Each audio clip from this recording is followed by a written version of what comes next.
My name's Daniel. I'm 47 years old. I live in Boise, Idaho, and for the last 15 years I've been the safety net for a family that would let me freefall without blinking. Mom, Dad, my younger brother Matt, they never said it out loud, but they treated my bank account like a faucet that never shut off. Rent, insurance, car repairs, groceries, you name it. I covered it. Quietly. Faithfully. And like an idiot, I never asked for anything back. The crazy thing is, I didn't even mind. Not at first. I figured, that's what you do for family, right? You help when you can. You show up. But slowly, over the years, something in me started to shift. It was the way they never said thank you. The way every favor turned into an expectation. The way my own birthday always got forgotten, or worse, rescheduled. But this year hit different. I'd made reservations at Fork downtown. Picked a nice spot. One of those places with overpriced cocktails and the kind of steak you can't afford unless you skip lunch all week. I booked the table for 7 p.m. Texted the family. Don't be late. I even wore the watch Dad gave me when I turned 30, the last thoughtful gift I can remember getting. I sat there alone at that table for 23 minutes before I found out the truth. Not by phone. Not by a text. Not by someone calling to say they were running late. No. I found out through Instagram. Matt had posted a story. They were all together. At a bar across town. Laughing. Drinking. Celebrating. My birthday. Without me. That was the moment the thread snapped. I don't remember leaving the restaurant. Just that my waiter kept glancing over with pity like I was some jilted groom and eventually brought me the check with a hesitant smile. I left cash, more than I should have, because I didn't want to sit there waiting for change. The air felt heavier outside, like the whole damn city had shifted a few degrees colder. I got in my truck and just sat there, gripping the steering wheel like it could hold me together. There's a certain kind of heartbreak that doesn't come with yelling or crying. It's the quiet kind. The kind that settles into your bones and makes everything feel fake. And sitting there in that parking lot, scrolling through photos of my family clinking glasses without me, it hit me. I wasn't invited because I wasn't necessary anymore. They had drained me dry and moved on. Simple as that. But what they didn't know was how much I've been covering for them. I had access to Mom's rent portal because she always forgot her password. Dad's insurance got paid through my autopay every 15th, like clockwork. Matt? Let's just say if it weren't for me, his credit score would be 6 feet under. I paid off his car loan last fall because he called me crying about losing his job. Again. And I never once made a scene. Never told them no. Never even mentioned it to anyone. That night, I went home and opened my laptop. Logged into every account I managed for them. Clicked cancel, pause, remove payment method one by one, like I was unhooking wires from a machine that had been draining me for over a decade. I didn't tell them. I wanted them to feel it. The first few days were quiet. Quieter than I expected. No calls. No texts. No sudden apologies for missing my birthday. Just silence. And if that isn't the most revealing kind of grief, I don't know what is. I guess I expected anyone to realize what they'd done. But they didn't. Or worse, they did, and didn't care. The first message came 3 days later. From my mom, of course.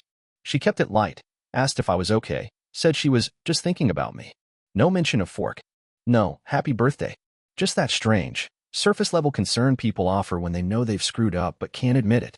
I left her on read. A day later came the first sign that someone had noticed the shift, a voicemail from my dad. Not a word about anything personal. Just his usual gruff tone, asking if I'd changed the payment method for his insurance because he got a notice. Then, as an afterthought, a quick, hope you're doing okay. Like he was trying to slip humanity in as a footnote. Then the messages started rolling in. Mom again? Did something happen with the rent portal? It won't let me log in. Matt, hey man, did that auto loan company screw something up? I just got a letter saying payment was missed. It was like watching dominoes fall, but each tile had a face I knew too well. Panic behind the polite concern. Questions that weren't really questions, just the beginning of them realizing the machine had stopped running. And me? I stayed quiet. I didn't answer. I didn't explain. I let them sit in the confusion they created, in the reality I had shielded them from for so long. That's the thing no one tells you about being the reliable one. When you finally step back, people act like the world has lost gravity. They're not mad because they miss you. They're mad because now they have to do the things you used to quietly take care of. 5 days in, Matt broke the silence with a classic Matt move. He blew up. A string of texts. WTF, Daniel, followed by, you couldn't even say something, and this is real immature, bro. You don't punish your family. Punish. That word hit me like a slap.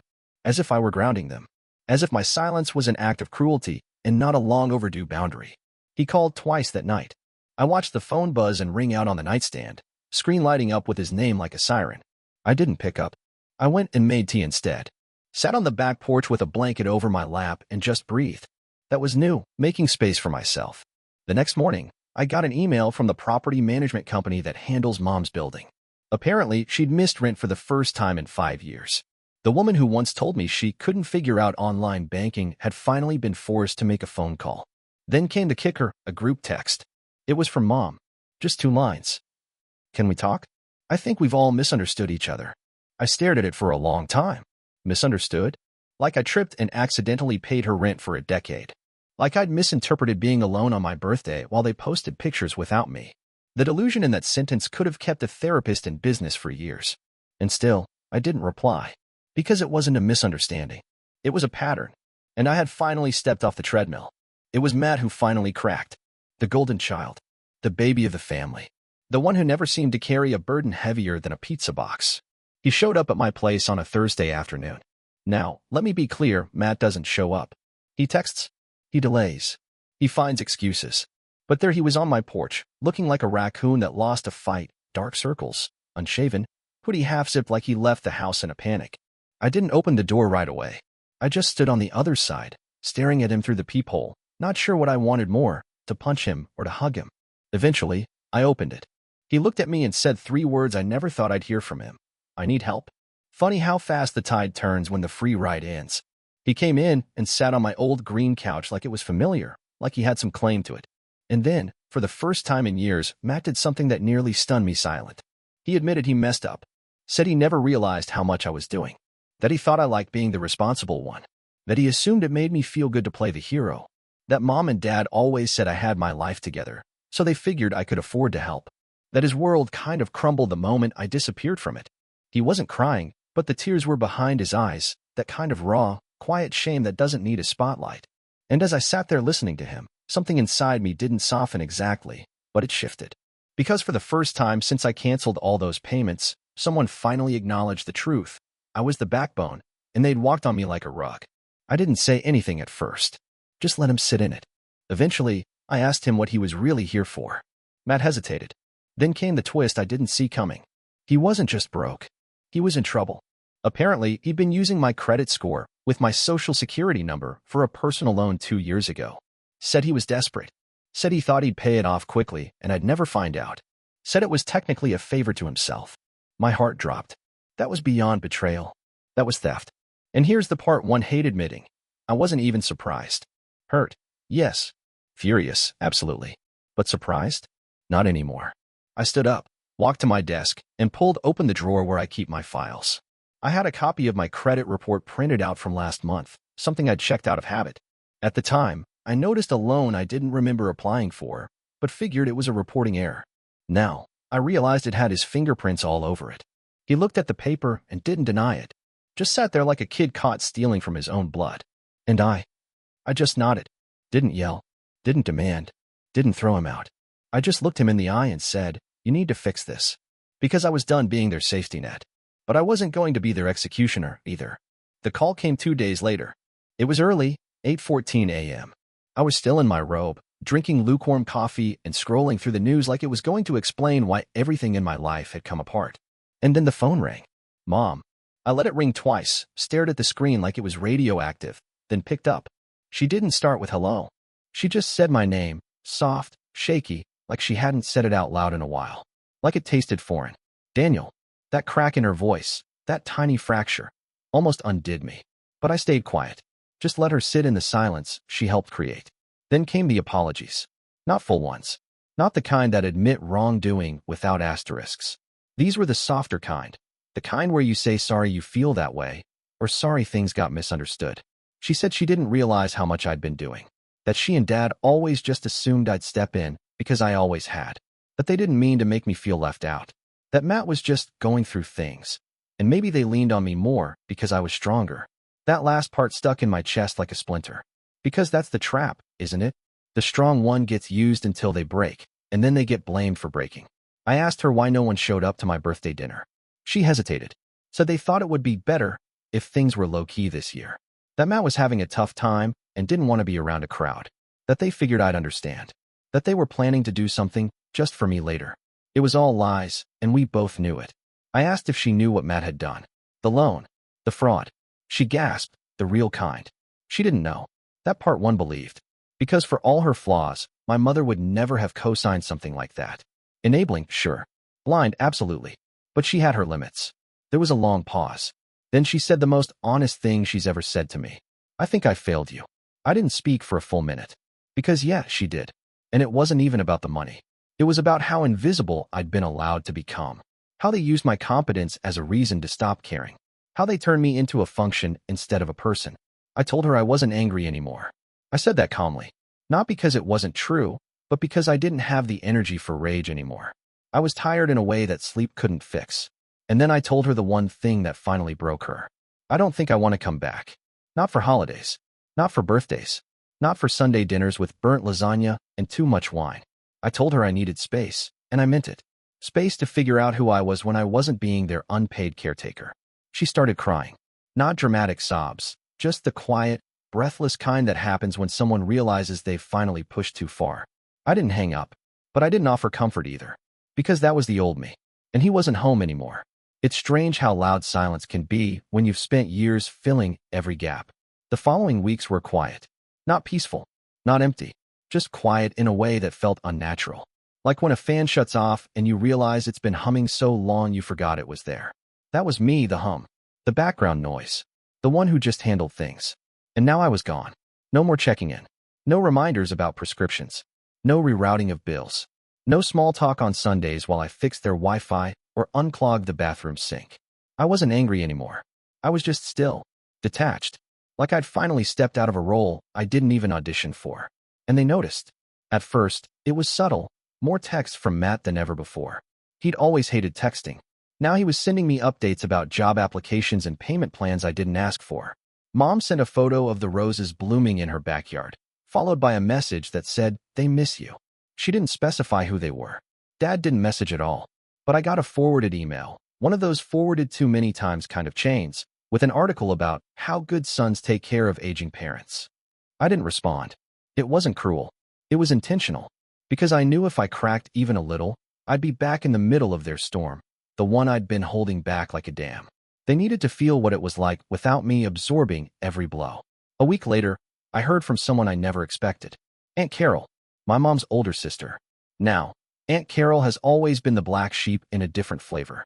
She lives in Flagstaff, runs a crystal shop, and once tried to pay for dinner with a tarot reading. The family mostly wrote her off years ago. But she called me out of nowhere and left a voicemail. Said she heard about the rift. Said I wasn't crazy. That she went through something similar when their mother, my grandmother, leaned on her while letting the others coast. That no one likes it when the responsible one starts asking questions. And then she said something that stuck to my ribs. They won't see what you did until you stop doing it. I saved the voicemail. Played it twice. I started going for walks. Not with purpose. Not for steps or cardio or to reach a destination. Just to move. To exist without a checklist. To remember what it felt like to be a person and not a provider. I found myself sitting at a coffee shop I hadn't been to in years. The barista asked how my day was going, and I almost said, "Fine," out of habit. But instead I said, "I'm figuring it out." And that felt like something. I didn't hear from Mom again for 5 days. When I did, it wasn't a call. It was a letter. Handwritten. 3 pages. Folded carefully. No return address. Just her cursive on the front. For Daniel. And in that letter, I stared at the envelope for 2 days before I opened it. There was something about seeing my name written in her handwriting, not typed, not texted, not scribbled on a sticky note left on the fridge, that felt heavier than the pages inside. Like it was carrying weight she didn't know how to hold anymore. I opened it at night. Sat at the kitchen table, lights low, the same mug of tea growing cold in my hands as I unfolded 3 carefully written pages. She'd used that old floral stationery she always pulled out for birthdays and condolences. It still smelled faintly like lavender. The first line knocked the wind out of me. "Daniel, I know I haven't said this nearly enough, but I'm proud of you." I must have reread it 5 times before I could keep going. Because it didn't sound like her, or maybe it did, and I just hadn't let myself believe she was still capable of that kind of softness. The letter didn't make excuses. For once. It didn't spin the story or try to reshape the facts. She owned it. She wrote that she had let things go too far, that depending on me had become routine, like setting the coffee pot or feeding the cat. That at some point I'd stopped being a person in their eyes and become something more convenient, a fixer. She said she thought she was protecting me from Matt's failures by shielding me from how deep they ran. But the biggest twist? She confessed she knew. Not about the loan. Not the fraud. Something else. Back in 2012, when Dad had been laid off and the mortgage had slipped into the red zone, she hadn't just let me cover it. She'd asked Matt first. He said no. Said he was not in a position to help. But he was. He had savings then. She saw the bank statements. He just didn't want to. So she came to me with a half-truth and a sad story and let me carry the weight because she knew I would. She never told me because she was ashamed. Said she watched the way I just stepped in. No questions, no hesitation, and it made her feel both proud and small at the same time. She ended the letter with this. I don't know how to make it right, but I want to try. And if trying means giving you space, then I'll do that too. That last part, that's what undid me. Because she wasn't asking me to come back. She was letting me go. And that was the one thing she had never done before. I sat there for a long time, letter in my lap, tea long gone cold, heart tight and unsteady. Not because it fixed anything, it didn't, but because for the first time in a long time, I felt like maybe someone had finally seen me. Not the version of me that paid the bills and showed up to fix what was broken. Just me. And that was enough to make me cry. Quietly. With the lights still off and no one around to witness it. Tomorrow, I would have to decide what to do next. But that night, I just let myself be held by the silence. The morning after I read the letter, I didn't do anything dramatic. No big decision. No sweeping gesture. I just made breakfast, eggs, toast, black coffee, and sat with the quiet like it was an old friend. For the first time in weeks, I didn't check my email. I didn't scroll through voicemails or bank statements. I didn't even look at my calendar. I just existed. And that felt like rebellion. A few days later, I ran into Tom at the hardware store. He used to work with me years ago, back when I was still doing electrical installs and sleeping 4 hours a night. We hadn't spoken in almost a decade, but he recognized me right away. Said I looked lighter. That one word stuck with me all day. He asked what I'd been up to, and I surprised myself by saying, not much. Just taking care of myself. And it was true, not perfectly, not every day, but more than I had in a long time. That afternoon, I drove past the restaurant where I'd waited alone on my birthday. Fork. Same place, same window seat still visible from the road. And I had the strangest impulse. I pulled into the lot. I didn't go in. Not then. But I sat in my truck with the engine off and just looked. Not with bitterness. Not with rage. Just with that quiet, unsettling curiosity that hits you when you revisit the site of a wound. I think part of me wanted to reclaim it. Not for anyone else, just for me. Later that night, I opened the letter again. Reread it slowly. This time, without flinching. And I realized something. I didn't know forgiveness. But I could offer understanding. Those are different things. Forgiveness says, you're off the hook. Understanding says, I see you, and I'm choosing peace anyway. I wasn't ready to call her back. Not yet. But I texted one word. Receive. No hearts. No punctuation. Just that. A simple acknowledgement. And it was enough. A few minutes later, she replied. Thank you. Take all the time you need. I didn't cry this time. I smiled. A small, real one. Because I was learning that healing doesn't always come with a big moment. Sometimes, it's an ordinary Tuesday. A slow breath. A plate of eggs. A quiet text. And a man, finally learning that he is allowed to live for himself. Even if it's messy. Especially then. Matt texted me again 2 weeks later. I'd gone most of the day without checking my phone.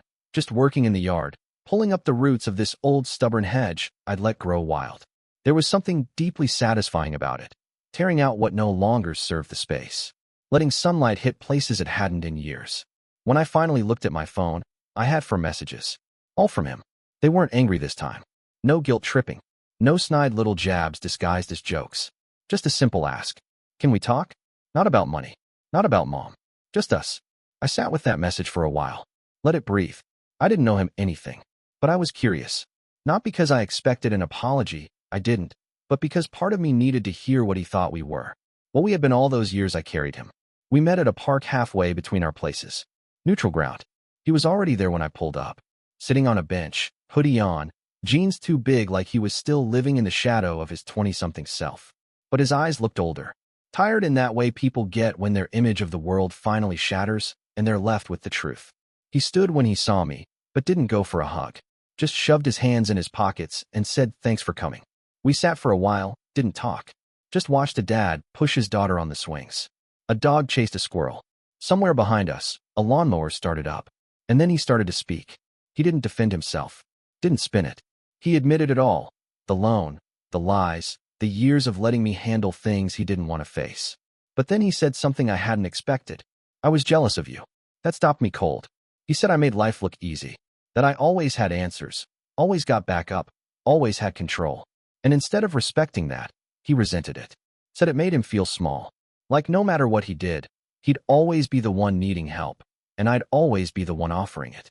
I wanted to be angry, to tell him that being the strong one isn't a prize, it's a job with no paycheck. But I didn't. Because in that moment, I saw something I hadn't seen in years.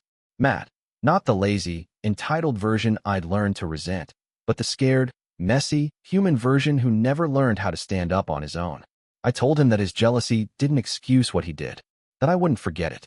That trust, once broken, doesn't just slide back into place like nothing happened. He nodded, said he wasn't asking for trust, just a restart. Not to be close. Not yet.